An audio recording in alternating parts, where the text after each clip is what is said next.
Excelentíssimos senhores, excelentíssimas senhoras, boa tarde. Vamos dar início ao seminário Douro, Tâmega e Sousa, onde se visita um território que inventou um país, que decorre durante a tarde de hoje no auditório do MAC Baião, Mosteiro de Ensede, Centro Cultural. Para dar início à sessão de abertura deste seminário, chama ao palco o Presidente do Conselho Intermunicipal da Comunidade Intermunicipal do Tâmega e Sousa, Pedro Machado.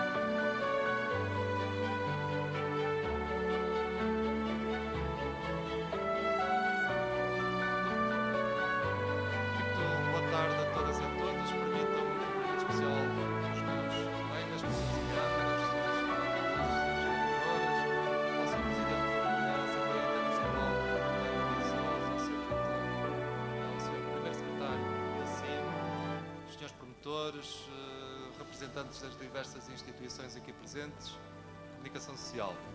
Muito obrigado pela vossa presença neste que é um seminário com o nome Onde se visita um território que inventou um país e que pretende fazer uma espécie de balanço daquilo que esta região tem feito e vai fazer numa área tão importante como é o turismo. O turismo, como sabem, é um setor com cada vez mais importância no nosso país, tem um peso cada vez mais significativo no nosso PIB, tem cada vez mais produzido riqueza, já muito próximo dos 20% da riqueza do país advém do turismo e por isso nós, nesta nossa sub-região, com as condições ímpares que temos, sobretudo do ponto de vista daquilo que a natureza nos brindou, cada vez mais aproveitamos essa oportunidade através de diversas medidas, através de diversas iniciativas económicas para, através desses recursos endógenos, nós criarmos riqueza. Por isso, no último quadro comunitário, aproveitou-se a oportunidade do financiamento disponível que existia para esta área e elencamos o turismo como o foco central da nossa intervenção, da nossa estratégia de eficiência coletiva, dedicando, como disse, este foco no turismo. Turismo de natureza como projetos âncora e hoje vamos ter aqui a oportunidade de ver e conversar um pouco sobre pelo menos um dos projetos realizado em cada um desses municípios que foram beneficiários desta estratégia de eficiência coletiva e depois projetos complementares, mais vocacionados para o turismo cultural e aqui também na nossa sub-região nós temos elementos patrimoniais de grande valor e exemplo disso é a Rota do Românico e este belíssimo edifício onde nos encontramos e queria saudar o meu colega Paulo Pereira, agradecer-lhe também a disponibilidade de nos acolher aqui no Mosteiro de Ensede e já agora também o Sr. Presidente da Junta, que estou ali a ver, saudar os dois e dar os parabéns por aquilo que aqui foi feito em termos materiais de recuperação de património, mas sobretudo pela dinâmica cultural que através dessa recuperação de património vocês aqui têm feito. Foi seguramente com muita propriedade e com muita justiça que tiveram o destaque que tiveram quando por aqui passou uma exposição de pintura muito interessante, do melhor que se faz em Portugal e agora também com esta exposição do Cargaleiro de Escultura e, portanto, parabéns por essa dinâmica e esse é um bom exemplo daquilo que nós podemos fazer com recursos públicos para dinamizar a economia, para trazer riqueza para o nosso território. Mas dizia eu que, para além desses projetos estruturantes, que é o turismo da natureza, outros mais complementares, como é o turismo cultural, como é a nossa gastronomia, o enoturismo, o turismo de saúde e bem-estar, e temos aqui um projeto muito interessante também em Rezende, com a recuperação que está a ser feita nas termas. E, portanto, de facto, este território tem condições ímpares para que, passo a passo, nós termos aqui turismo de qualidade, porque seguramente que não interessa a ninguém, a cada um dos nossos territórios, o turismo de massas, nem é para isso que estamos vocacionados, nem é isso que seguramente que nós queremos. Queremos cada vez mais um turismo de qualidade, em que o turista tem uma experiência muito positiva, muito rica e que quer voltar. E para isso o grande desafio é nós conseguirmos aumentar as estadias, é combater a sazonalidade, e isso só conseguimos com um trabalho conjunto e concertado entre as entidades públicas, e aqui acima tem um papel relevante, como é óbvio, mas todas as outras entidades que gerem o território, em articulação com os agentes económicos locais. E, portanto, queria saudar todos esses agentes locais que aqui estão, com os diversos projetos, à sua medida, vão dando passos importantes para que nós tenhamos aqui um território cada vez mais resiliente, aproveitando as potencialidades que o turismo nos pode oferecer.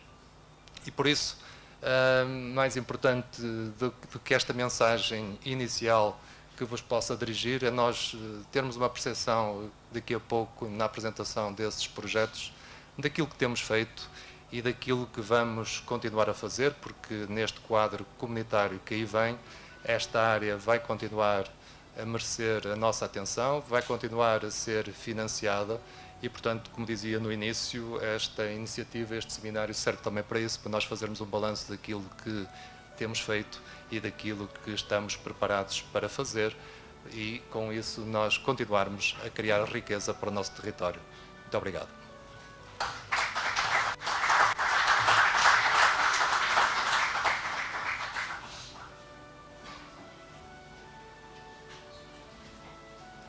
Para dar as boas-vindas a todos os presentes, chamo ao palco o Presidente da Câmara Municipal de Baião, Paulo Pereira.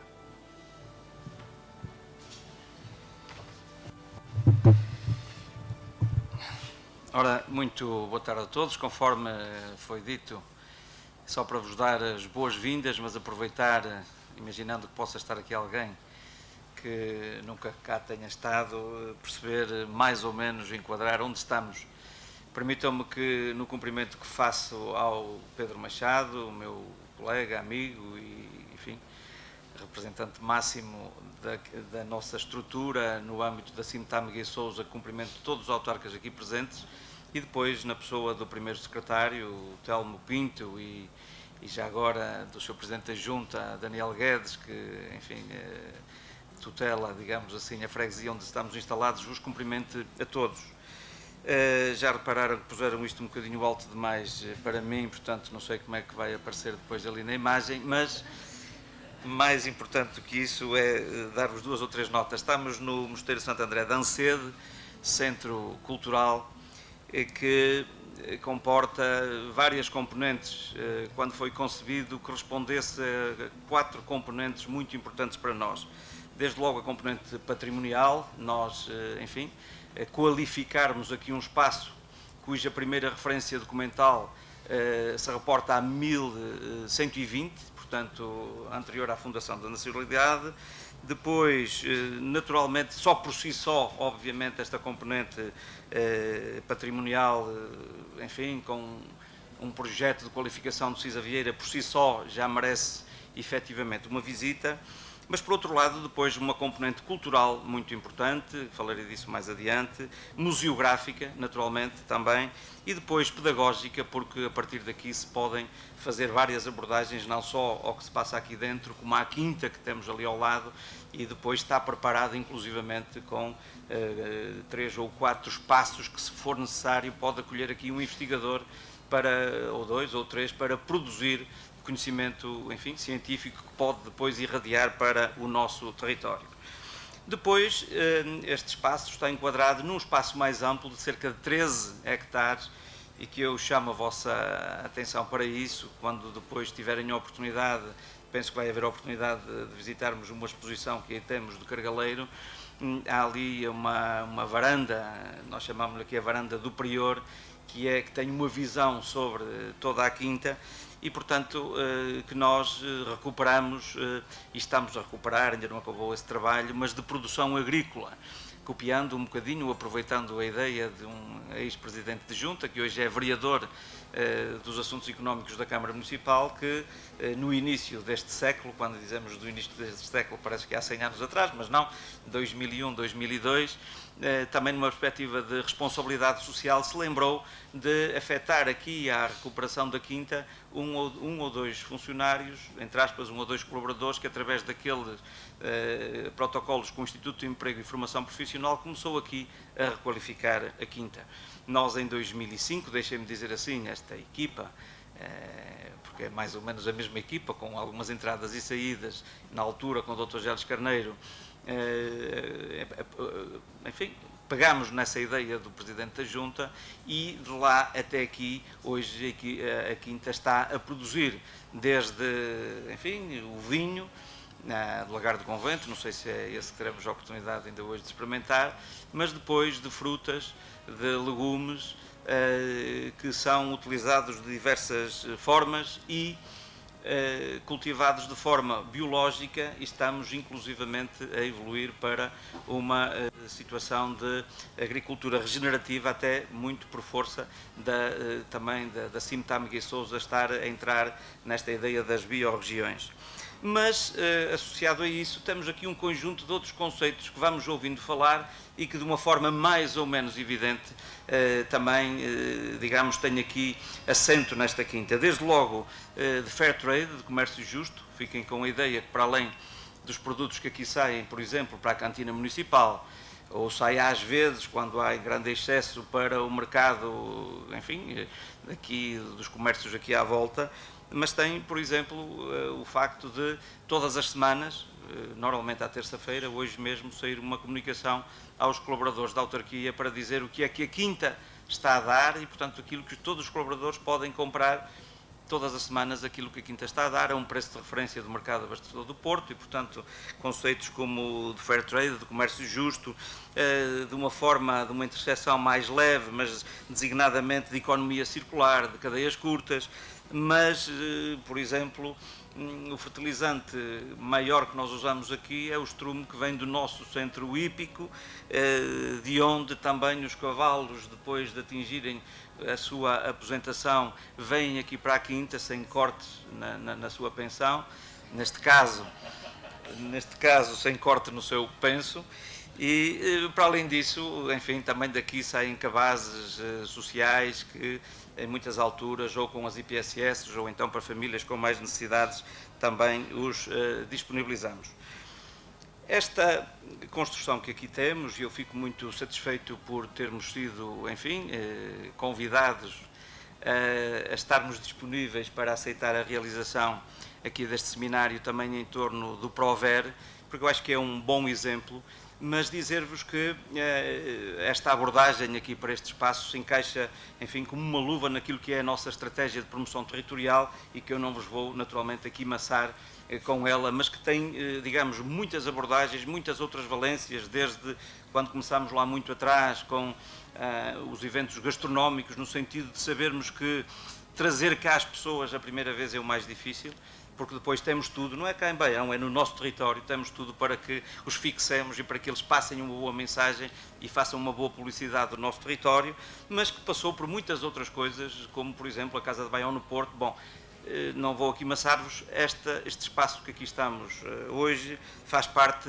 dessa estratégia de promoção territorial, não só de Baião como da região, e já lá vai o tempo, e tenho dito isto muitas vezes, já lá vai o tempo em que cada, enfim, Presidente de Câmara puxava dos seus galões para dizer nós é que somos bons ou somos melhores que o outro ali ao lado. Não, penso que posso dizer isto para todos os colegas que integram hoje a Cimtam Miguel Sousa, de que nós hoje não concorremos uns contra os outros, nós concorremos uns e outros para o mesmo propósito, desta valorização de um território que nos transcende enquanto municípios só, e dizer-vos que encaixa também, que foi, digamos, um dos passos mais recentes que demos, apesar de ser já em 2018, da certificação de Baião como destino turístico sustentável, numa abordagem muito simples, porque às vezes há, e tem que se fazer esse equilíbrio entre aquilo que é o turismo, e principalmente quando é o turismo de massas, e ao mesmo tempo aquilo que é a qualidade de vida nos territórios, e esta abordagem é muito interessante do destino turístico sustentável, porque faz esta abordagem: o que é bom para o planeta é bom para as pessoas e para a economia. É uma abordagem interessantíssima, que tem 4 pilares fundamentais: o pilar ambiental, o pilar social, o pilar cultural e o pilar económico. E eu fico muito satisfeito por, efetivamente, estarmos aqui neste espaço, até pelas razões que eu disse há bocado. Também aí, todas estas valências deste espaço concorrem também para esses 4 pilares. Bem-vindos a Baião, e desejar que tenhamos aqui um seminário em que saiamos todos daqui mais engrandecidos. Muito obrigado.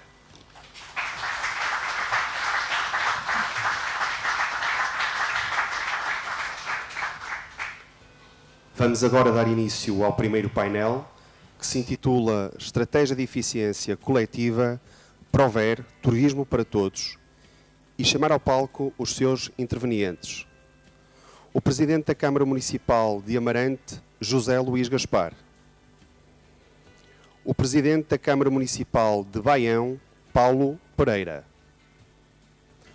O Presidente da Câmara Municipal de Castelo de Paiva, José Rocha.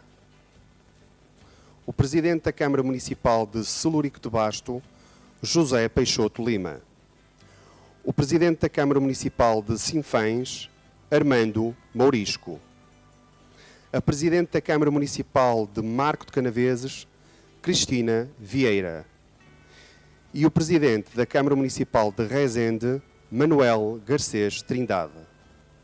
A moderação está a cargo do Presidente do Conselho Intermunicipal da Comunidade Intermunicipal do Tâmega e Sousa, Pedro Machado.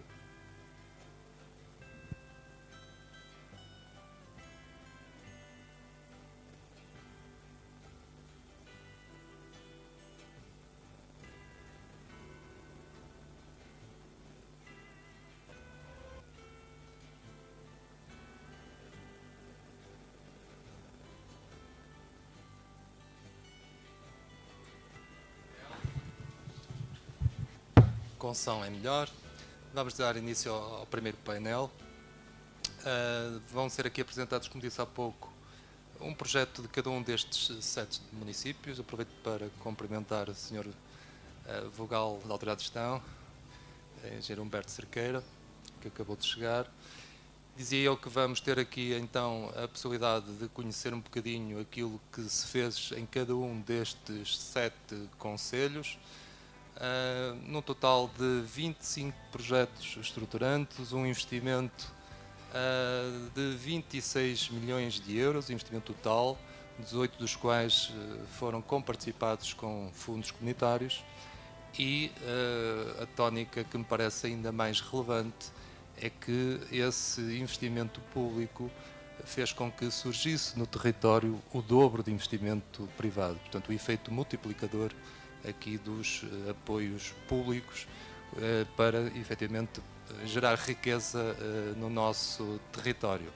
Projetos muito diferentes uns dos outros, mas de igual valia para aquilo que nos move a todos, que é, através dos nossos recursos endógenos, criarmos riqueza para o território, tirando partido, como disse no início, daquilo que a natureza nos brindou, desde as nossas terras, os nossos rios, também aquilo que o homem fez, a nossa herança cultural, o nosso património, mas nada como nós irmos falando com cada um deles, e começávamos já por Amarante. Cumprimento o meu colega e peço para que coloquem aqui atrás na televisão o vídeo que temos breve com a apresentação do projeto de Amarante. Depois vou pedir aos meus colegas para que sejamos muito breves, porque a agenda é comprida, para não atrasarmos muito os trabalhos. Portanto, teríamos aqui 4 ou 5 minutos por conselho, portanto apelo depois à vossa capacidade de síntese, para que efetivamente não atrase muito o nosso programa.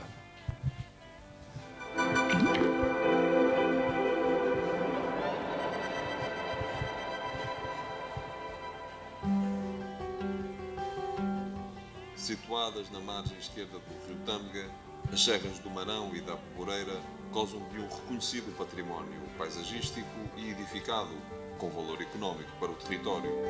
Apesar disso, nos últimos anos, a desertificação tornou-se uma tendência crescente, expressa no abandono de infraestruturas que importava manter e valorizar.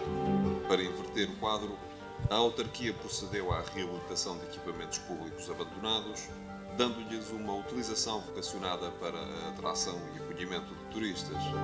Assim nasceram, a partir de antigas escolas primárias, a Casa do Carvalho de Rei, a Casa do Gião, a Casa do Olo e a Casa da Ribeira de Vilachã. Já a antiga Junta Freguesia de Aboadela deu lugar ao agora Centro de BTT da Aboadela. Com o projeto concluído, o Concelho de Amarante tem reunidas todas as condições para proporcionar novas experiências aos amantes da natureza e do desporto ao ar livre, bem como o devido descanso.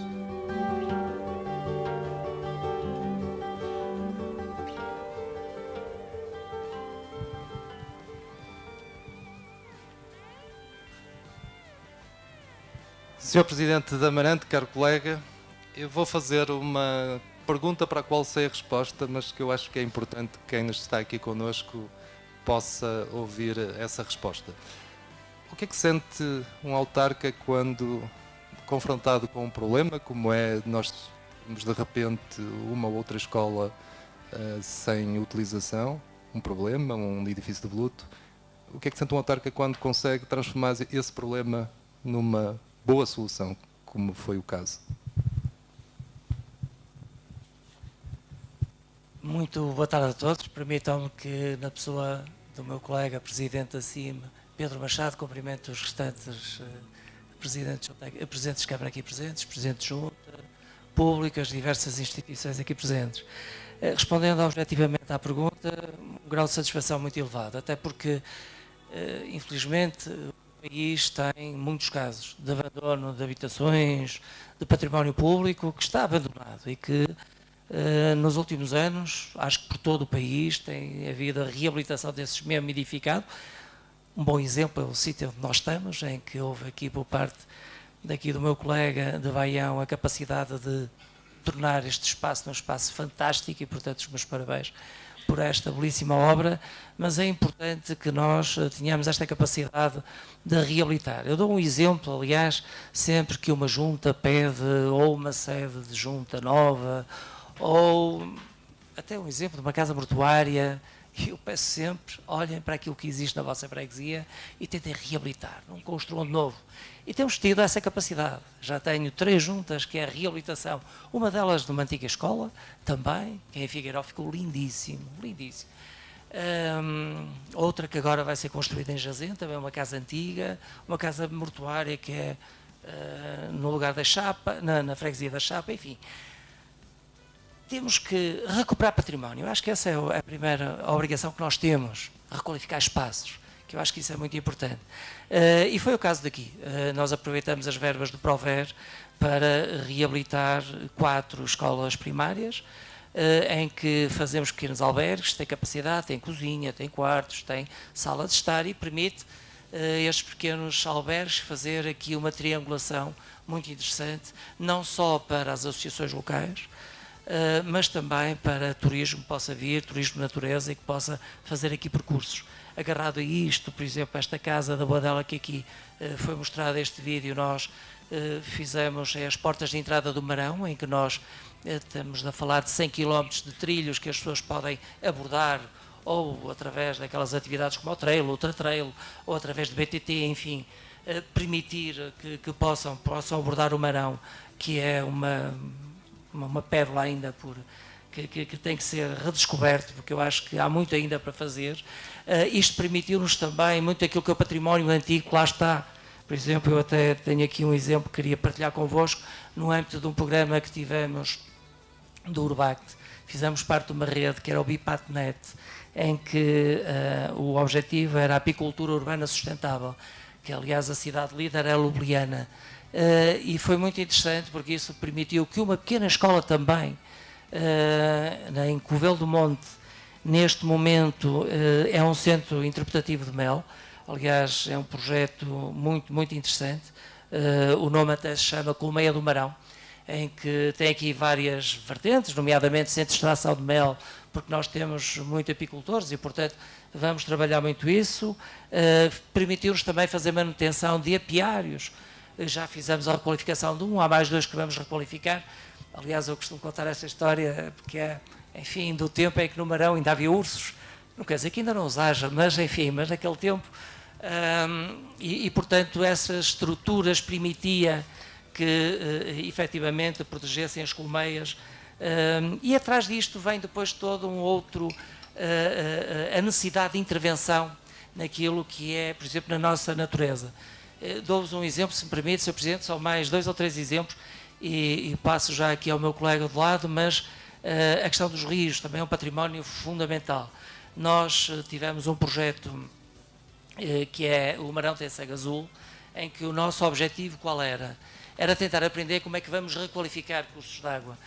O Marão e a Aboboreira têm centenas e centenas de quilómetros de cursos de água, ou ribeiras, ou rios, enfim. E, portanto, nós tentamos com esta experiência, que foi num sítio que até partilha aqui com Baião, foi uma intervenção em 60 hectares de floresta, em que beneficiamos 8 quilómetros de linha de água, sendo que depois melhoramos também os acessos a essas linhas de águas numa extensão de 3 km e que criamos um trilho pedestre de 3,5 km. Deixa-vos dizer que é fantástico, é uma coisa do outro mundo, aconselho vivamente a poderem visitar, é um trilho selvagem, mas que mostra bem o potencial que o nosso território tem. Isto, a nossa ideia qual é? Depois replicar esta experiência em tudo que são outros rios que nós temos, obviamente, no nosso território.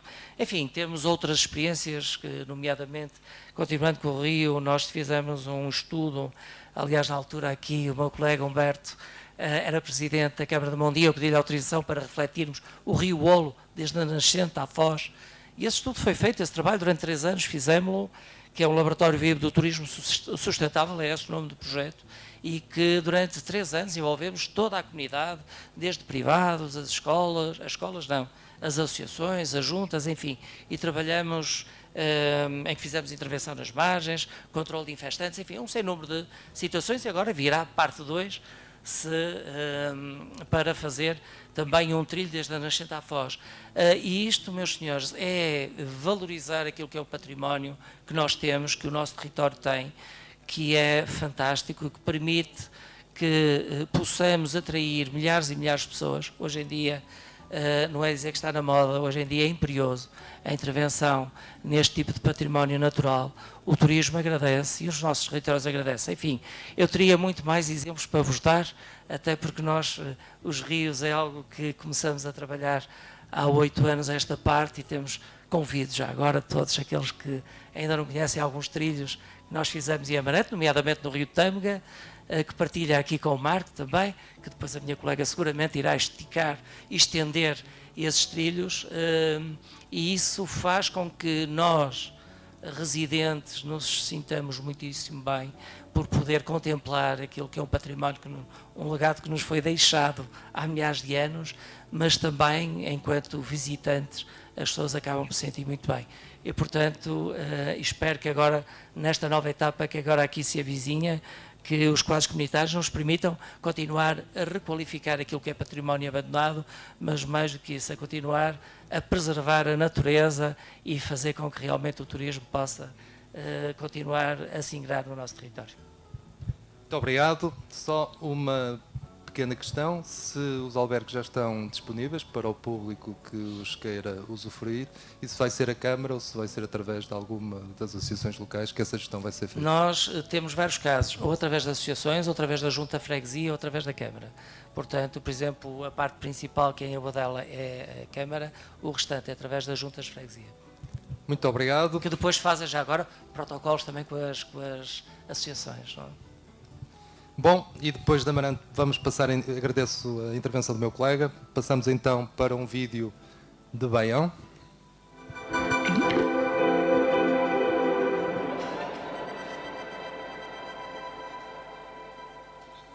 Não se sabe exatamente quando é que o Mosteiro de Santo André de Enceda terá sido fundado, mas é seguro afirmar que remonta a um tempo anterior à fundação de Portugal. As dependências agrícolas, como os celeiros, a adega, os lagares, a Casa dos Moços e a hospedaria deste monumento de interesse público, que integra a rota do Românico, já haviam sido restauradas. Faltava uma intervenção de fundo nas alas principais do mosteiro.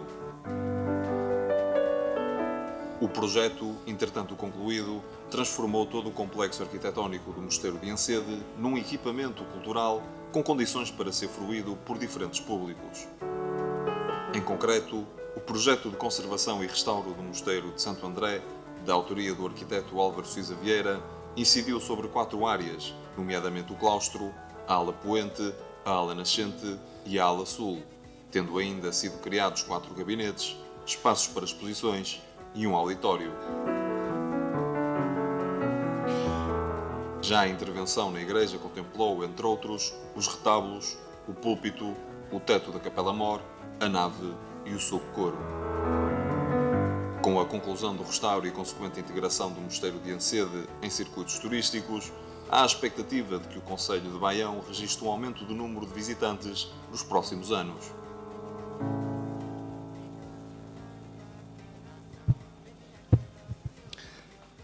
Paulo Pereira, seguramente que já sentem isso, já sentiram nas exposições que vão fazendo, o aumento dos turistas. A primeira pergunta é esta.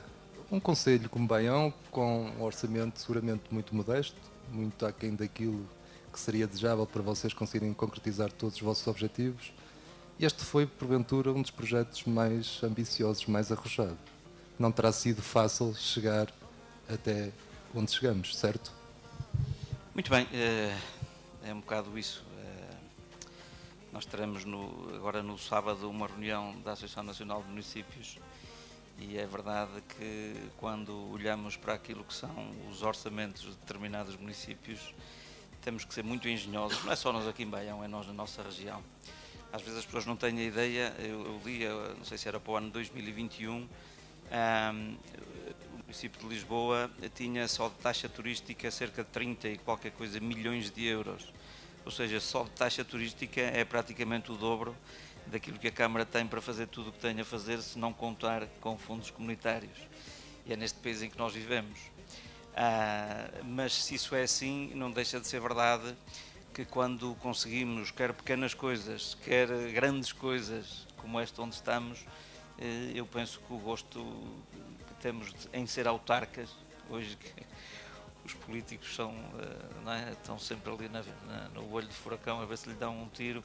O retorno maior que nós temos é quando resolvemos problemas, é quando às vezes com coisas ou com recursos, parcos recursos, que é aquilo que nós conseguimos fazer.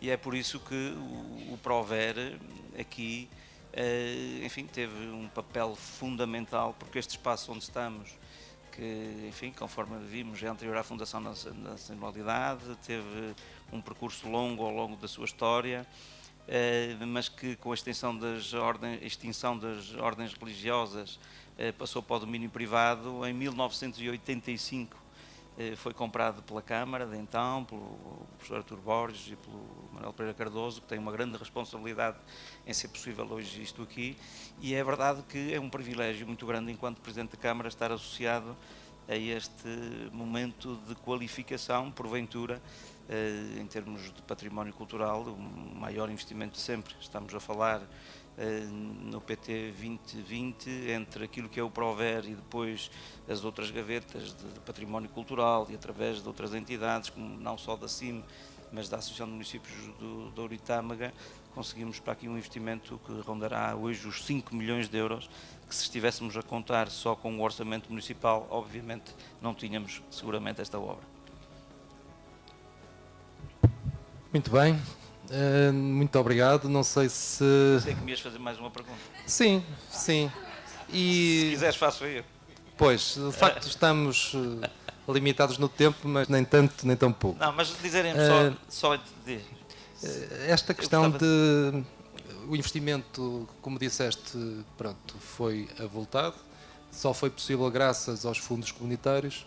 E o retorno? Já se sente o retorno? É isso mesmo, mesmo que tu não perguntasses isso, era isso que eu queria dizer. Vamos lá ver. Nós hoje, que também contrariando um bocadinho às vezes aquela ideia que há muitas ideias que é a partir de Lisboa que nós próprios depois temos que seguir, mas há muito a ideia que, enfim, hoje, nomeadamente as respostas culturais, continuam a ser muito em torno dos grandes centros, nomeadamente a área metropolitana de Lisboa e de Porto.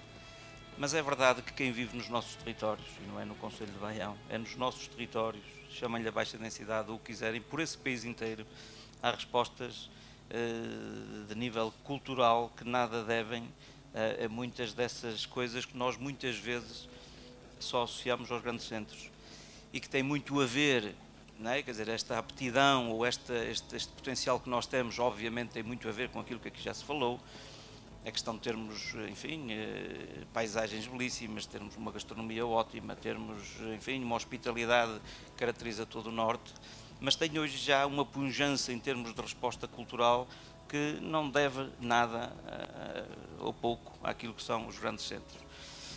E, portanto, quando nós fazemos aqui esta questão do prover turismo para todos, nós que somos autarcas, mais do que turismo para todos, é qualidade de vida para todos. E o turismo, a cultura, é a cultura que estamos aqui neste ponto que importa aqui focar, é realmente uma dessas respostas, não só para quem nos visita, mas também para aqueles que cá estão, porque às vezes há um destino turístico sustentável. Não podemos cair na ideia de que o turismo é por causa do turista.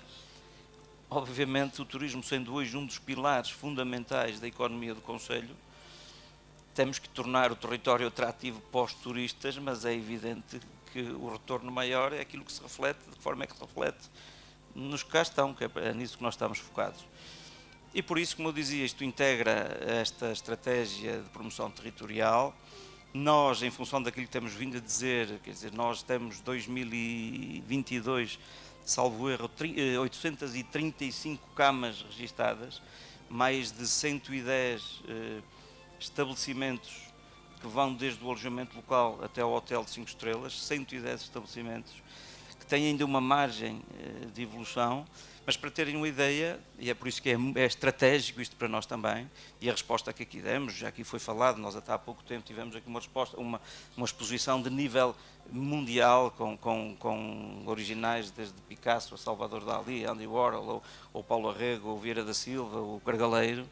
Hoje temos uma exposição até outubro de Cargaleiro, mais de 60 obras também, e obviamente isso eu não tenho dúvidas que vai potenciar e vai complementar aquilo que já tem sido a nossa aposta. E fiquem só com este dado: nós em 2015 tivemos, se não me falha a memória, 37 mil dormidas no nosso território. 2022 fechamos com cerca de 77 mil dormidas, mais de 110%, e eu não tenho dúvidas que, obviamente, respostas como estas vão potenciar muito a vinda de mais pessoas ao nosso território. E muito importante isto, não é só Baião, porque Baião ganha com o facto de estarmos rodeados num território que nós chamamos do Douro Verde, porque um dos desafios maiores, para além de, não, enfim, deixem-me dizer isto, eu ia dizer não nos interessa qualquer turista, vou dizer de outra forma, interessa-nos um turista que tenha mais poder de compra e que permaneça mais tempo nos nossos territórios. E para permanecer mais tempo nos nossos territórios, um dos desafios é realmente, uma das vantagens é nós estarmos integrados no território onde estamos, porque só podemos expectar maior estadia, mais tempo de estadia no nosso território, aumentando nós próprios a nossa oferta, mas obviamente recorrendo muito àquilo que de bom que temos nos municípios à nossa volta. E é por isso que eu dizia há bocadinho que mais do que concorrermos uns contra os outros, é concorrermos uns com os outros para potenciar ainda mais esta promoção territorial, que depois se traduz em qualidade de vida dos nossos municípios, que é por causa deles que nós existimos. Muito bem, muito obrigado e muito sucesso para esta que já é a nossa casa, uma das casas da nossa sub-região. Bem-ajas. Passamos então agora para Castelo de Paiva.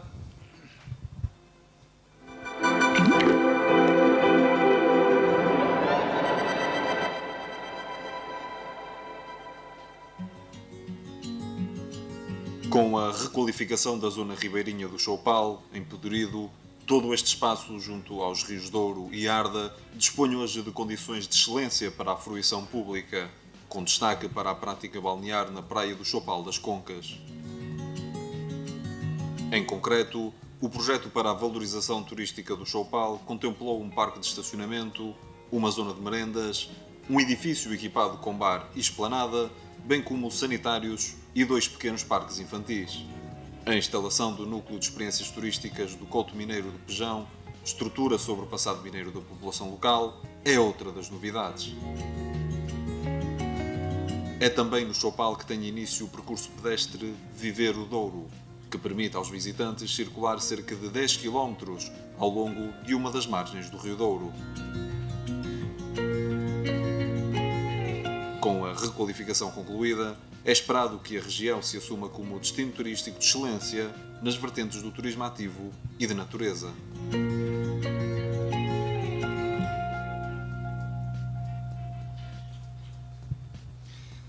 Caro colega, Zé Rocha, ainda no primeiro mandato, portanto eu presumo que este projeto ainda virá do passado, mas seguramente que já tens uma noção muito clara da importância que este tipo de instrumentos financeiros tem para conseguires na tua Câmara concretizar este tipo de intervenções.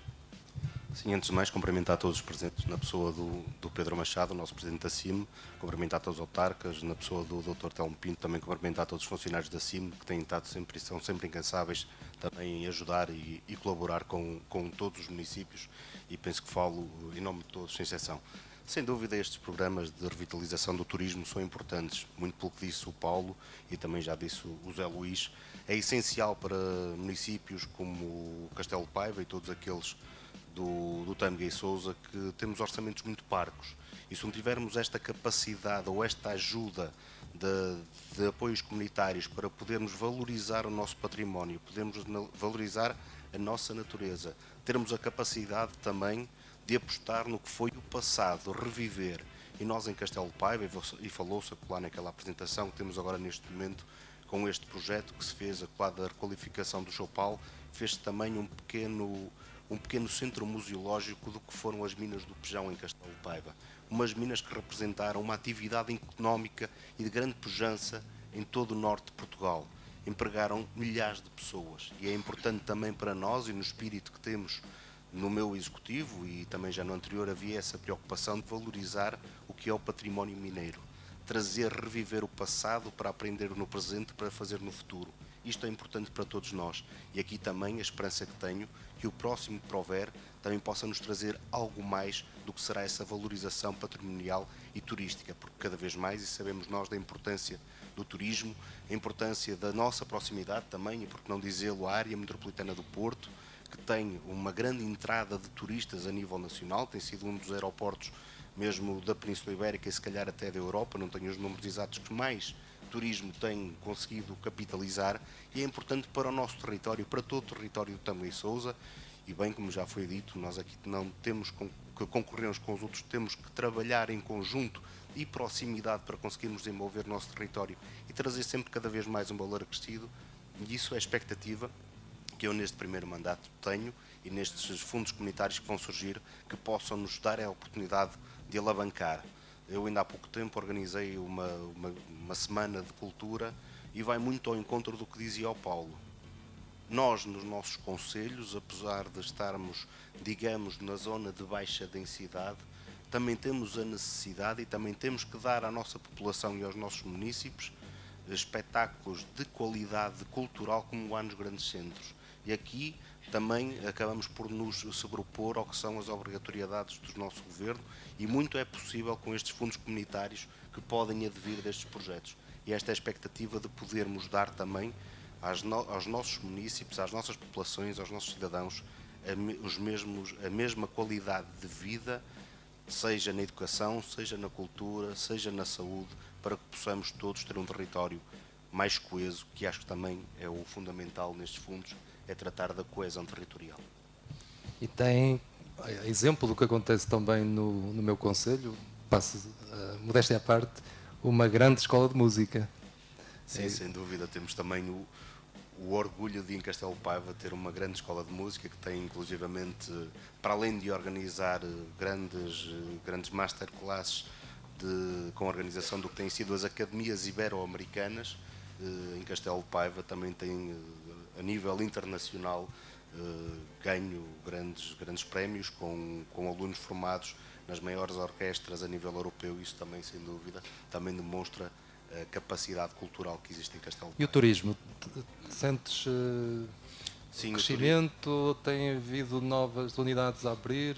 Qual é o ponto de situação? Felizmente tem havido um pouco por todo o território, penso eu, e Castelo de Paiva sem exceção, tem havido muita procura desde o que é o alojamento local, o turismo rural, mas também os grandes empreendimentos. Dizer que em Castelo de Paiva temos a felicidade também de existir um hotel que neste momento é o Octante, começou com o Comodouro 41, que ainda agora tem um projeto de quase duplicação dos 70 quartos existentes para cerca de 170 quartos ali na margem Douro, que irá certamente também dar e alavancar muito mais o que é o turismo em Castelo de Paiva. Isto também tem trazido a Castelo de Paiva no foco internacional muita atenção. De referir que tivemos a apresentação do último Volkswagen em Castelo de Paiva. Há cerca de 2-3 meses o Lewis Hamilton e vários pilotos da Fórmula 1 vieram a Castelo de Paiva por esta unidade hoteleira. Isso também tem captado o interesse de outros investidores e os projetos que têm dado entrada muito à custa do que é o Rio Paiva, o Rio Arda, o Rio Douro e o Rio Sardoura, tem traído muita atração também ao nosso município e, como é óbvio, eu, enquanto Presidente de Câmara, a minha obrigação é colaborar, ajudar e estar sempre disponível para que esses investidores se sintam bem no nosso concelho, se sintam bem no nosso território e tragam sempre um valor acrescentado para toda a nossa comunidade. Muito obrigado. Obrigado.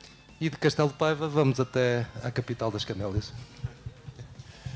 Muito bem.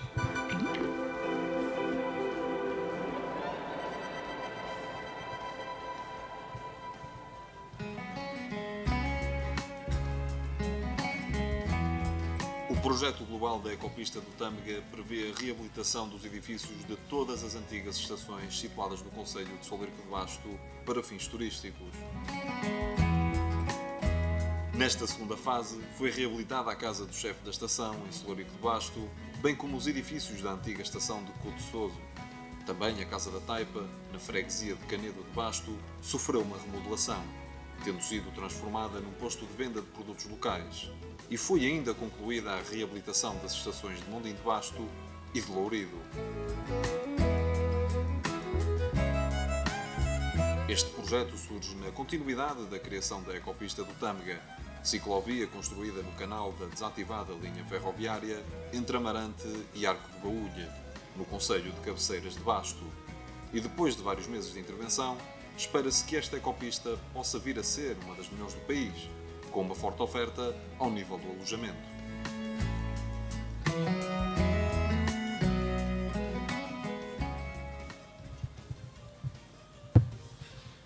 Caro colega, Solurico não para de surpreender, não só com as camélias, mas com os prémios que vai arrecadando nos vinhos, nos espumantes. Um concelho que tem dos melhores espumantes que temos aqui na sub-região e que tem crescido muito em termos turísticos. Isso sente-se? Sim, na realidade eu começo por também cumprimentar os autarcas aqui presentes, cumprimentar, claro, o Telmo e todos os colaboradores da CIM, um abraço muito especial ali ao Humberto, que é meu vizinho. Sei e pensei que me ias pedir para andar rápido, eu que normalmente frequento a ecopista a caminhar, por vezes sei que o Paulo e ali o Humberto costumam andar lá de bicicleta. Eu presumo que é uma bicicleta elétrica, não é, que é para, no fundo, ser mais suave a caminhada, mas tentarei ser o mais rápido possível na apresentação deste projeto que, como ali foi referido, nós tentamos que ele hoje, sabendo que já é uma das maiores ecopistas do país, também seja uma das melhores. Na realidade, estamos a falar de um projeto que foi financiado no âmbito do Prover, mas começou um pouco antes, já no programa comunitário anterior. Estamos a falar de um projeto que, no fundo, só em Solurico de Basto abrange 25 km da desatividade da linha da antiga linha de caminho de ferro, mas é um projeto intermunicipal porque são perto de 40 km que vão desde Amarante até ao Arco de Baúlha e inclui intervenções também da Câmara de Amarante e da Câmara de Cabeceiras de Basto. Um projeto onde já foram investidos cerca de 6 milhões de euros, 4 deles no CREN e 2 milhões no quadro atual. inclui cerca de 3,6 milhões de euros na recuperação do espaço canal e depois o restante montante foi para reabilitar o conjunto edificado das estações desde Codessojo, Lourido, Celurico, Mondim e a Casa da Taipa em Canedo. Uma nota quando aqui referimos a estação de Mondim, porque ela também tem uma história muito peculiar e está ali na imagem. Muitas das vezes, e quando começámos neste programa a reabilitá-la, alguém lá da freguesia de Viado, porque ela está localizada em Celurico de Basto, na freguesia de Viado, dizia-me porque é que não altera o nome. E eu dizia, não, o nome não vai ser alterado, porque na altura, quando ela foi construída, foi no território de Celurico de Basto, mas na realidade este equipamento era para servir o concelho vizinho de Mondim, que está logo ali ao lado, são meia dúzia de metros só do outro lado do rio. E assim foi, e assim irá continuar, porque é de facto um projeto de cariz intermunicipal. Mondim de Basto não foi o município que financeiramente contribuiu, mas no fundo serve-se e bem deste equipamento, porque ele é um equipamento não só para Celurico, é para Basto e é para o Tâmega e Sousa. São estes projetos com esta envergadura e também com esta capacidade de atração que nós precisamos para os nossos territórios. Já foram aqui apresentados vários e, no fundo, leva-me a responder àquilo que o Pedro me desafiava. Na realidade, aquilo que nós verificamos hoje, após a pandemia, é que estes territórios que têm, no fundo, paisagem, têm, no fundo, um território também qualificado para oferecer aos nossos visitantes, são cada vez mais atrativos. Diria que há uma nova vaga, não só de turismo, mas também de pessoas de muitos países que escolhem estes territórios, o nosso território, para se fixarem.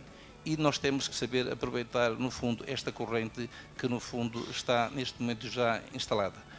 É com estes projetos, mas não só, também, que o iremos conseguir. Porque nós temos, na realidade, e aquilo já foi aqui referido por muitas vezes, um turismo que pode ser e deve ser sustentável.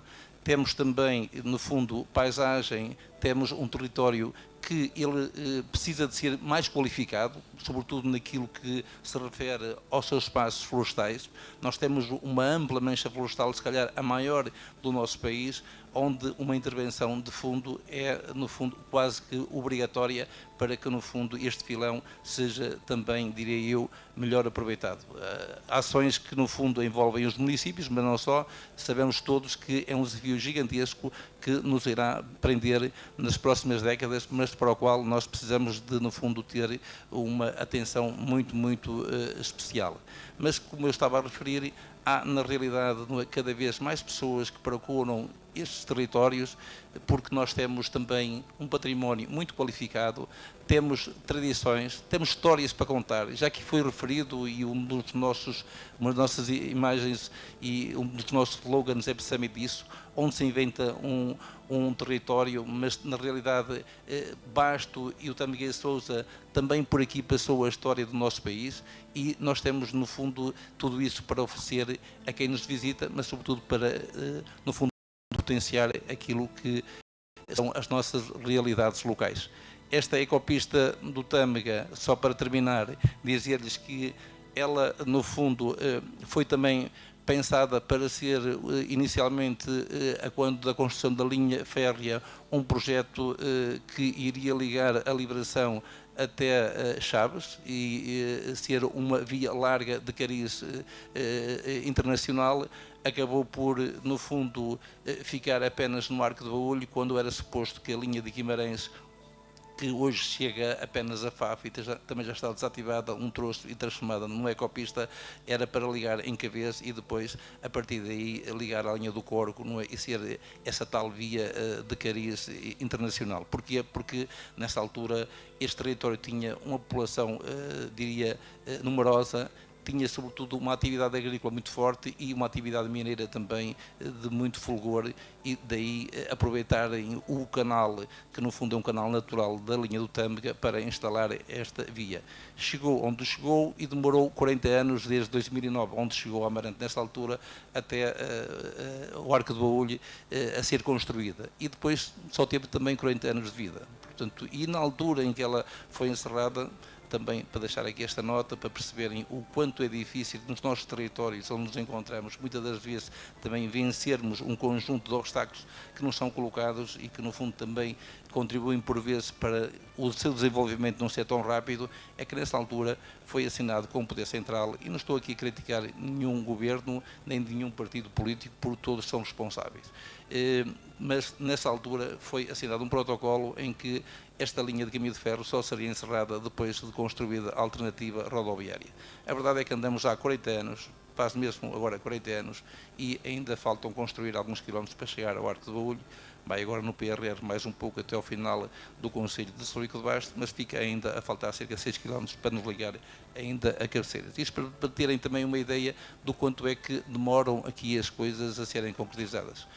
Demoram-se 40 anos a construir uma via férrea, demoram-se ainda hoje, nos tempos de hoje, 40 anos a executar uma alternativa rodoviária. E, portanto, isto também explica muitas das vezes quando alguém olha para o nosso território e o acha tão bonito, não é? E que, no fundo, tem tantas dificuldades de se afirmar. Está aí também uma das justificações. Não são apenas pelas pessoas que cá vivem, porque as pessoas que cá vivem são pessoas dinâmicas, trabalhadoras, e são capazes, não têm medo de se agarrarem ao trabalho e de executarem, não é?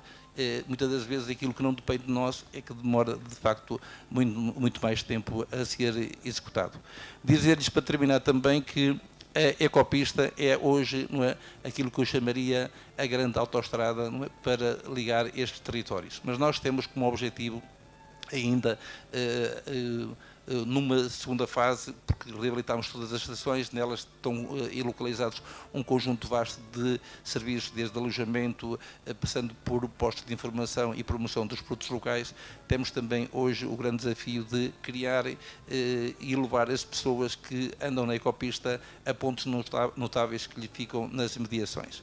E, nessa perspectiva, já estamos neste momento também, no âmbito do Prover, a reabilitar de forma conjunta entre Celurico de Basto e Amarante uma ponte de arame que liga a aldeia de Lourido à freguesia de Rebordelo, e seguramente que teremos a capacidade de, aproveitando também essa ligação, instalar ali um percurso que, no fundo, eventualmente, já temos falado, nos leve, por exemplo, às Minas de Vieiros, encontrando aqui outros pontos de interesse para que aqueles que, no fundo, neste momento utilizam a ecopista não façam apenas, digamos, no sentido linear, mas também consigam, porque há muito para mostrar ao longo da ecopista, o façam, e dessa forma também contribuirmos para fixar mais dias as pessoas que, no fundo, a utilizam, e sobretudo aqueles que vêm de fora. Muito bem, eu deixei o colega falar mais tempo, porque são muitos quilómetros de pista. E este é um bom exemplo da dita eficiência coletiva que o Prover preconiza, porque, porventura, se este projeto se localizasse apenas em Amarante, ou apenas em Celurico, ou apenas em Mondim, não teria, seguramente, o mérito que tem, e é um bom exemplo.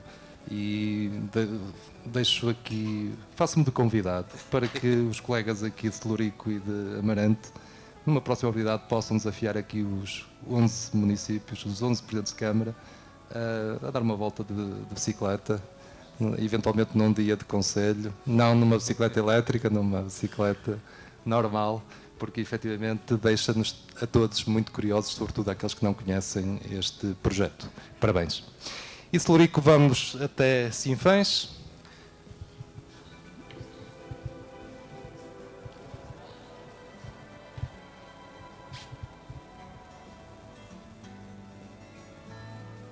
Junto à barragem do Carrapadelo, o Parque Rural de Campismo e Autocaravanismo de Mourilhe é um espaço dotado de estruturas que permitem a instalação de tendas, reboques, caravanas, autocaravanas e demais equipamentos necessários à prática de campismo e caravanismo.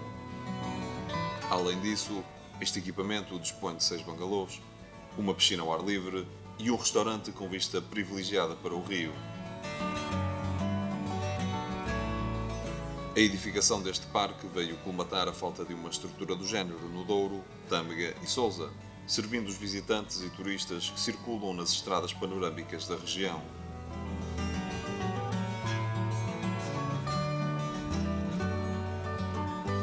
No futuro, pretende-se dinamizar neste espaço ações de educação para a valorização e proteção do património natural e cultural, bem como eventos temáticos.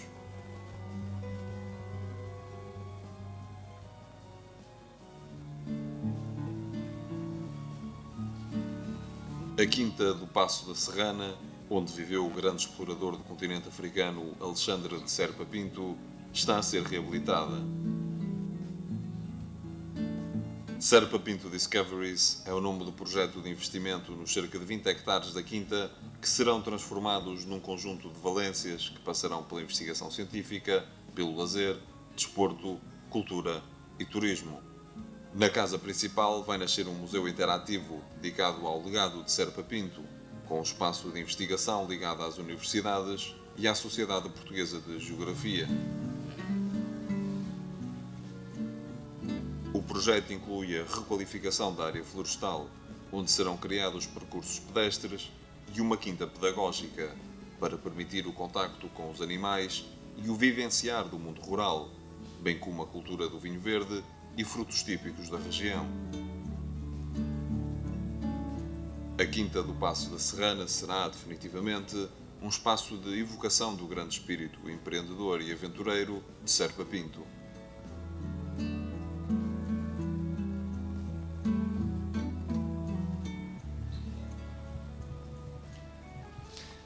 Armando Morisco, este tipo de instrumentos de financiamento como é o Prover ainda é importante para um concelho como o teu? Bom, antes de mais, com grande simpatia e alegria, cumprimentar-vos a todos e agradecer ao Paulo esta recepção fantástica nestes espaços com história e com memória que todos devemos preservar e honrar. O Prover é o melhor programa de valorização dos recursos endógenos e de financiamento naquilo que são os territórios do interior. E, efetivamente, e o exemplo de Sinfãs, desde que eu sou o Presidente da Câmara de Sinfãs, nós já concretizamos 6 investimentos Prover no Concelho de Sinfãs. Através desses investimentos, valorizar a cultura, que é o exemplo aqui do Serpa Pinto Discoveries, portanto, um investimento que valoriza o turismo cultural através do grande explorador Serpa Pinto, mas, sobretudo, investimentos que valorizam aquilo que é o grande património do nosso território, que é a natureza. O Centro de Interpretação Ambiental do Vale do Bestança, com os seus 6 circuitos pedestres homologados, o Parque Campismo e Caravanismo de Mourilho, sobre a barragem do Carrapatelo, de valorização do Rio Douro, o Parque Botânico e Fluvial do Rio Paiva, um espaço recentemente inaugurado, e depois o Observatório da Senhora do Castelo, em plena Serra de Montemuro, a mais de 1020 metros de altura, e que é já um ponto de visita de milhares de pessoas, e naturalmente a Quinta da Forna vivenciar o mundo rural, em que associamos a ruralidade à visitação temática e ao turismo. Portanto, sem Prover, os territórios do interior não tinham esta valorização, que é transversal a todos eles. Eu estou a dar aqui o exemplo de Sinfãs, mas é evidente o que se passa no Tâmega e Sousa e o que se passa nos outros territórios fora do Tâmega e Sousa. E, portanto, é o melhor instrumento de financiamento, sem o qual não era possível dar a visibilidade nacional e internacional aos nossos territórios. Mas é importante e fundamental por isto, é que os milhões que eventualmente nós possamos fazer de investimento público nos nossos territórios, eles não são multiplicados por 2, nem por 3, nem por 4. Eles são multiplicados por 10, por 15 e por 20. Reparem, e foi aqui testemunho de todos os colegas, e se formos aos outros territórios, de certeza absoluta que ouviremos o mesmo, estes investimentos são o grande atrativo e o grande marketing territorial. São eles que trazem até nós cada vez mais investimento privado. Eu dou o exemplo, no final de 2013, no Concelho de Sinfãs havia capacidade hoteleira licenciada para 90 dormidas. Hoje, 10 anos depois, ainda não passaram 10 anos, há capacidade de acolhimento para 600 pessoas. Isto, naturalmente, deve-se àquilo que é o acreditar, que é a confiança do investidor mediante aquilo que é a valorização do território. No território como um todo, porque nós não podemos olhar só para o nosso concelho. O Prover, com um programa de eficiência coletiva, é precisamente isto. É que há muita gente a procurar territórios à custa, passa a expressão, daquilo que é o investimento global em circuito nestes 11 concelhos. Aliás, o grande desafio que eu quero deixar à nossa comunidade, a todos nós, é que o mais rapidamente possível, e considerando os inúmeros investimentos de grande envergadura e de grande qualidade neste CIM Tâmega e Sousa, na região, obviamente, do Prover, mas nos concelhos que não têm de Prover, têm um património também de alta qualidade, é que rapidamente se criem roteiros. E temos potencial para criar vários roteiros que atraiam cada vez mais os visitantes ao nosso território. Este tem sido cada vez mais. O turismo nos nossos concelhos e naturalmente em Sinfãs tem subido muito, também fruto desse investimento enorme com mais capacidade de alojamento. É verdade é que o turista estrangeiro, o tal que por norma gasta mais dinheiro, também, diz-nos os dados estatísticos, são cada vez mais. Também é verdade que a estadia média é maior. Isso significa maior volume de negócios, significa maior empregabilidade e, naturalmente, significa também um volume, um futuro melhor.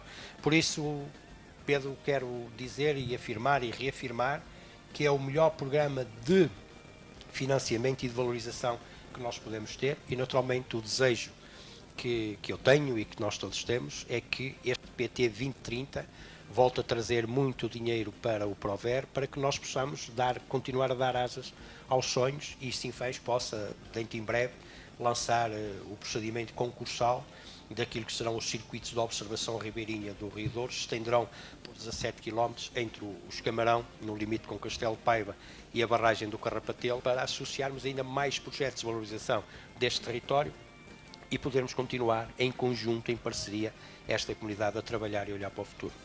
Eu ia perguntar se havia mais projetos, porque todos nós temos a ideia de que Sinfãs já tem tudo, mas pelos vistos continua com muita ambição, sim senhor. Esse aumento que houve no número de camas, de 90 para 600, como é que se traduz depois na ocupação, nas taxas de ocupação? Já estamos próximos daquilo que era o pré-pandemia?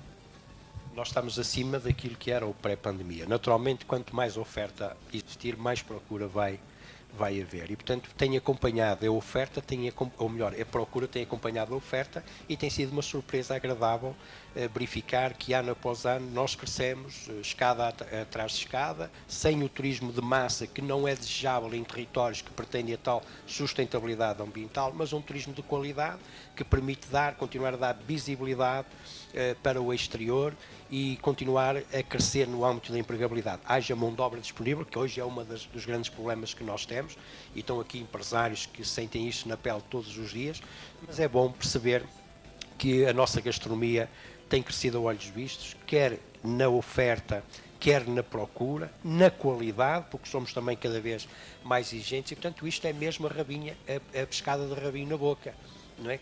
É um circuito, tudo cresce à volta daquilo que é a valorização daquilo que é nosso. E o desafio que eu acho que nós devemos continuar a ter, e temos-lo tido com grande capacidade, é de que queremos crescer economicamente, queremos fazer crescer o nosso concelho no turismo, mas olhar sempre para a sustentabilidade, porque o mundo não se esgota num crescimento económico daqui a 3 ou 4 anos. O que é importante é olharmos para o futuro, para os vindouros, e percebermos que aquilo que estamos a fazer vai ter um impacto na qualidade de vida e seguramente na fixação de novos povoadores no nosso território. Muito obrigado. E de Sinfãs vamos até às terras da Princesa do Tâmega, a nossa Carmen Miranda, e já agora a colega também Cristina Vieira, claro. Colega princesa.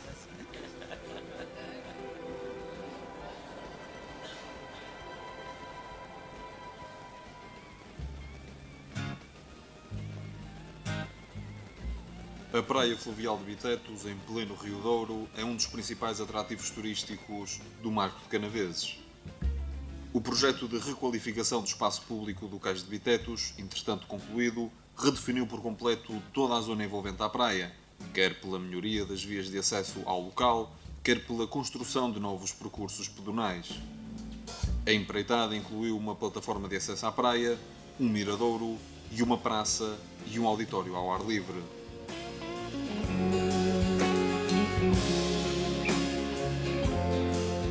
Entre as intervenções realizadas, destaque também para o novo posto de turismo, que dispõe de auditório, para o parque infantil junto ao bar da praia e para o ponto de recepção de embarcações. Com a valorização da praia e do Cais de Bitetos, o município espera ver aumentada a sua capacidade de atração de turistas e visitantes para o concelho e a região.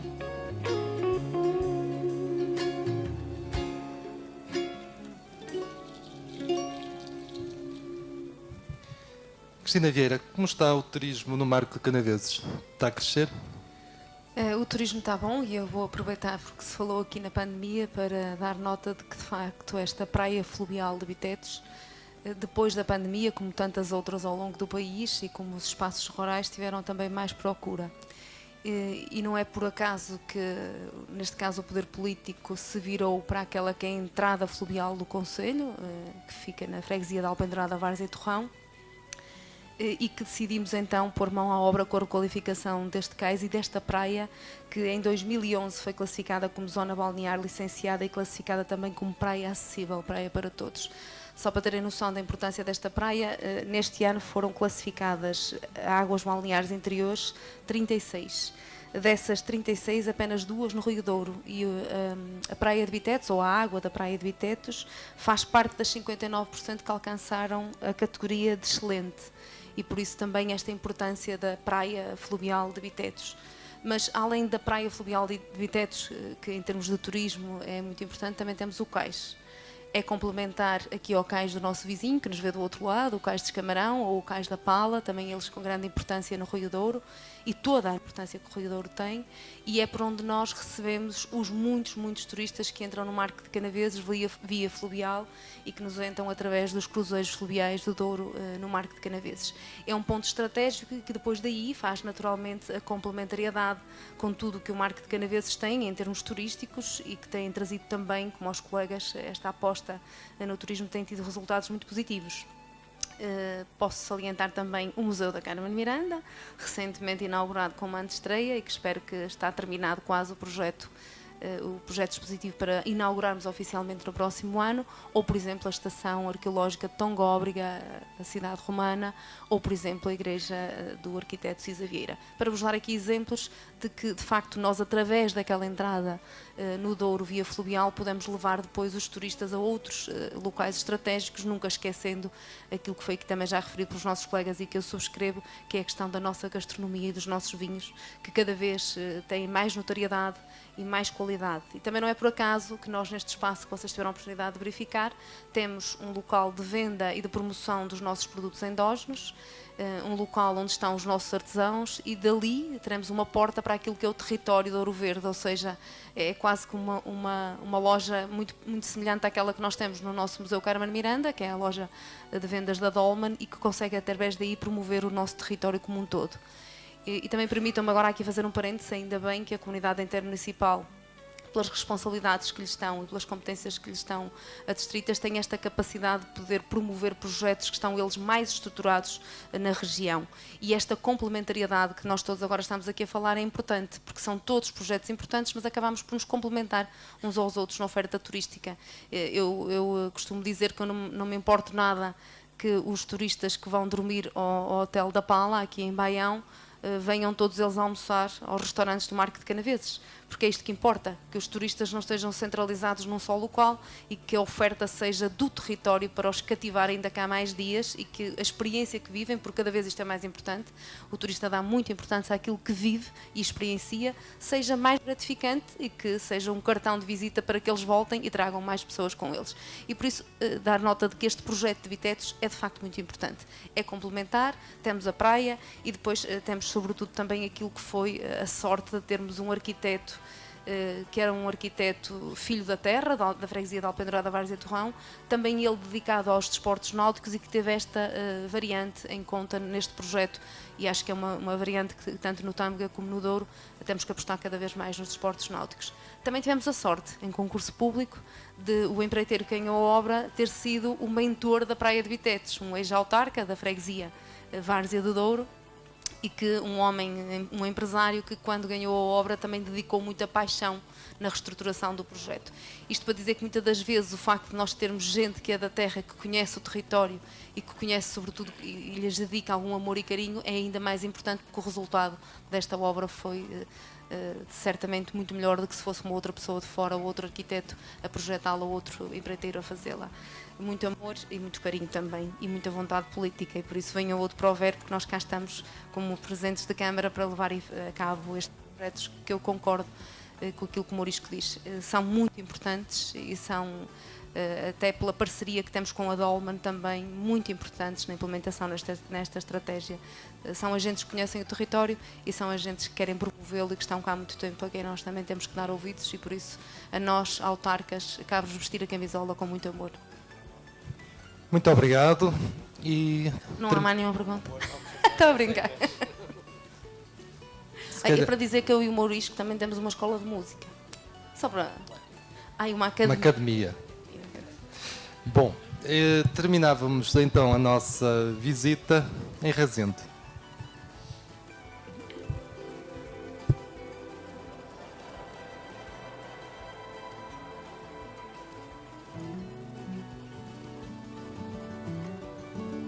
O edifício termal de Caldas de Aregos, no concelho de Rezende, está a ser reabilitado de forma a poder reclamar o estatuto formal de estância, a futura Estância Termal do Douro.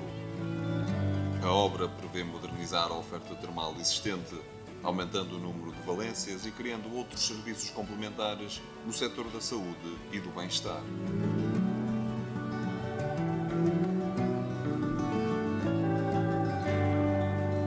Acresce a isto a disponibilização de alojamento termal e a construção de uma piscina exterior, de uma sauna e de uma sala de cosmética, entre outros espaços de apoio, de que são exemplos uma sala de conferências, uma cafetaria e uma esplanada. A reabilitação do edifício termal de Caldas de Aregos contempla ainda a construção de uma via pedonal entre o Rio Douro e a parte mais alta de Aregos, um parque exterior terapêutico com poças de água quente e um anfiteatro ao ar livre.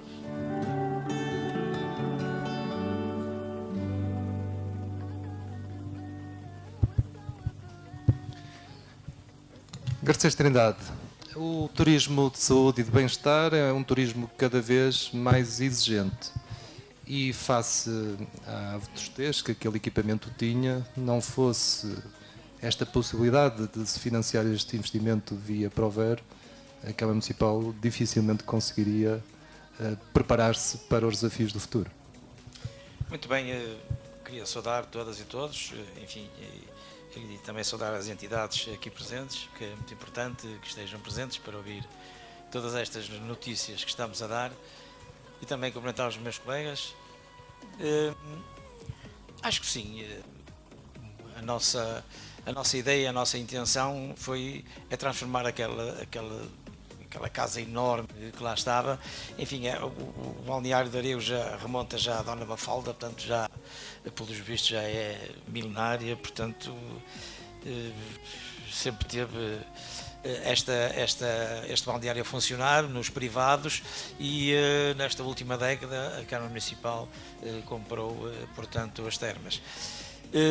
É um edifício muito grande, com muitas complicações, enfim, não estava preparado para aguentar todo aquele ambiente que há dentro de umas termas e que obrigava a obras permanentes, e então nós decidimos, até porque já estávamos a ter problemas com a parte sanitária, e então decidimos de uma vez por todas fazer uma requalificação séria, enfim, do nosso balneário e transformá-lo numa instância termal, ou seja, é possível, porque nós reparamos que já não havia aquela tendência anterior das pessoas que iam fazer uma semana de tratamento termal, de 15 dias, ultimamente isso já não se verificava, portanto, passamos a colocar a ideia de uma instância onde vai ter alojamento, portanto, a requalificação permite já cerca de 32 quartos, enfim, alguns deles virados para aquela paisagem fantástica que há sobre o Rio Douro, enfim, aquele plano de água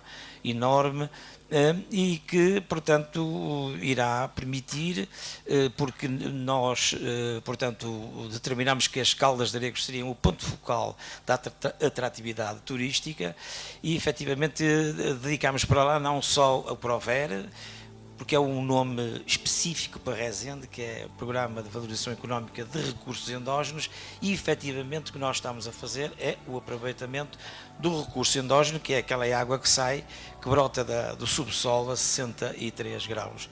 Portanto, é esse aproveitamento que estamos a fazer e também dedicamos para as Caldas de Aregos uma PARU, para fazer requalificação urbana, e também o PAMUS para fazer, portanto, a requalificação no que diz respeito à mobilidade. Portanto, estamos a preparar Caldas de Aregos para que efetivamente seja o ponto focal da atratividade turística de Rezende, até porque para as Caldas de Aregos chega-se lá de qualquer maneira. Chega-se pela via rodoviária, embora neste momento rudimentar, e mantemos sempre a esperança de que no âmbito do PRR a ligação tão desejada por mim e ali pelo Paulo de Baião a Rezende seja uma realidade e que permita, enfim, que chegar lá pela rodovia seja mais fácil, mais rápida, mais segura, mas também temos a via fluvial, portanto as embarcações passam todas à porta, nós temos ali o cais, um dos maiores cais do Rio Douro, para atracar as maiores embarcações que navegam no Douro. Temos também a possibilidade de ir pela via férrea, portanto parar em Aregos, que é em frente, e depois nós temos a embarcação que faz o transbordo das pessoas de Aregos para as Caldas de Aregos e vice-versa. Portanto, as pessoas podem vir do Porto de comboio até Aregos e depois vir para as termas. E também agora, porque não, os canabés já aterram no nosso Rio Douro, ali em frente a Caldas de Aregos. Portanto, qualquer dia temos os flutuadores ali a parar e a deixar ali turistas. É só preparar o cais e de certeza absoluta que futuramente lá irão parar também pelo ar. Portanto, vamos ter pela parte fluvial, pela parte terrestre e pela parte aérea também. Portanto, ficamos servidos com tudo. Portanto, o nosso projeto está em curso. Nós tivemos assim problemas, enfim, complicados, porque era um orçamento muito grande, uma obra na ordem dos 6 milhões de euros, portanto enfim, uma verba complicada, e que foi preciso, enfim, uma grande ajuda da nossa comunidade intermunicipal, da comunidade intermunicipal do Douro, Tâmega e Sousa. E Rezende terá sempre que agradecer efetivamente a todo o trabalho que a direção da CIM e dos colegas todos tiveram para que fosse possível efetivamente fazer esta obra em Rezende. Ela está a ser feita, está em curso, ainda não está feita, nós estamos agora com algumas questões ligadas, portanto, à conclusão do Portugal 2020, mas que obtivemos da boca da senhora Ministra da Coesão Territorial, portanto, que disse que se eventualmente não se terminasse a obra a tempo, que ela passaria para o Portugal 2030 e que até era uma maneira de se antecipar o início do Portugal 2030. Portanto, há essa esperança de que efetivamente esta obra não fique, enfim, para as calendas. Eu penso que não irá ser o caso, mas de qualquer maneira eu, enfim, apelo para todos, a todas as entidades, enfim, que superintendem toda esta questão ligada aos quadros comunitários, que também percebam que o início desta obra foi literalmente atrasada pelo Tribunal de Contas, pelo facto de não termos, quando lançámos o concurso, ficou deserto logo da primeira vez, porque o orçamento já não era, porque nessa altura já havia como os problemas da guerra, etc., já não chegava. No segundo concurso, o segundo classificado fez queixa do primeiro, teve mais meio ano no tribunal. Portanto, tivemos aqui uma série de questões que nos atrasaram no início da obra, mas ela está em curso, eu penso que está de uma forma irreversível. Portanto, Rezende tem efetivamente este ponto focal nas Caldas de Aregos, que todos desejamos que seja concluído, provavelmente para meados do próximo ano, e que ficará à disposição, enfim, dos turistas e de toda a gente que queira visitar Rezende e que queira fazer termas. Iremos também colocar no próximo Prover o novo projeto, que é o da requalificação da zona envolvente do balneário, que prevê a construção de poças de água quente para que as pessoas possam ir tratar a micose dos dedos dos pés para dentro da água quente, que ela desinfeta tudo com aqueles 63 graus, portanto não há pé que lá entre, terá que ser arrefecida. Portanto, é uma água que dá extremas possibilidades. Nós temos também em curso o projeto de geotermia, enfim, que vai dar a possibilidade de aquecermos a água da nossa piscina grande, portanto a piscina do ar livre, que nós temos também lá no cais. vai ter água aquecida que dá para nós irmos tomar banho no inverno, e também a piscina nova que faz ligação da interior com o exterior, que também permite que se façam banhos daquelas águas, enfim, no inverno. Portanto, no fundo, é isto que está previsto para Aregos, foi isto o nosso prover, é esta a nossa consumição, e vai ser durante os próximos meses tudo aquilo que nós vamos tentar enfrentar para que tudo corra bem e que daqui a algum tempo possamos todos ir às Caldas de Aregos, porque ela vai ficar dotada de outras valências, e fazer lá a festa e a inauguração daquele grande empreendimento. Muito obrigado. Muito bem, muito obrigado, e dar nota de que a CIM continuará a acompanhar o processo, e seguramente que essas dúvidas serão ultrapassadas, seguramente por aquilo que há dias no Conselho Regional a Comissão de Coordenação nos anunciou. Há de haver aí uma solução para esse problema. Eu queria agradecer a todos os colegas pelo testemunho, pela qualidade e diversidade dos projetos, e destacar aqui uma tónica, que todos eles o disseram, que não somos concorrentes entre nós, e que seguramente cada um dos nossos projetos, vistos numa lógica comum, numa identidade comum que a própria CIM pretende reforçar cada vez mais, seguramente todos teremos mais a ganhar. É nesse espírito que nós temos trabalhado. Eu não me farto de dizer que, enfim, da experiência que tenho a nível autárquico e, sobretudo, no contacto com a comunidade intermunicipal, nunca senti um clima de cooperação e de concertação como hoje em dia, não estou a falar deste dia, como hoje em dia, em todos os projetos, e o turismo seguramente será uma das áreas em que nós vamos continuar a trabalhar juntos para que o Douro Tâmega e Sousa seja cada vez mais reconhecido como um destino de qualidade. Muito obrigado a todos.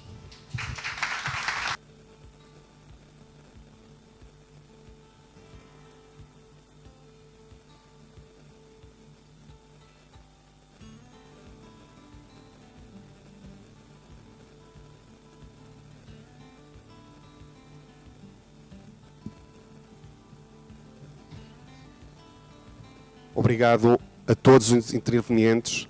Fazemos agora uma pausa para o café de 15 minutos. Até já.